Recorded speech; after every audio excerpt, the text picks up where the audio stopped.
No be government give Atiku title, and so government no go fit strip am of the title. Dare Adelekan. Welcome to Sinok Media. Abeg, if you never subscribe to our channel, make you do so now. Make you put on your notification bell. E go ring once we drop updates. Make you like, comment, and share our videos. Country people, one Dare Adelekan na seasoned strategic and sterling public relations maverick. E get reputation as A-list consultant and seasoned polymath when government and the public dey seek to do their job.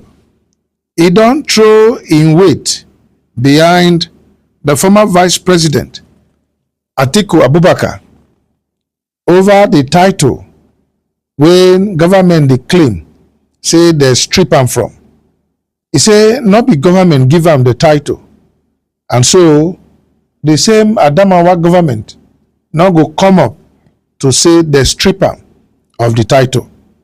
According to im opinion on the matter when e dey for ground, e say traditional titles for our rich tapestry of Nigerian heritage, e say na sacred institutions when e dey rooted for ancestry, history, and communal trust.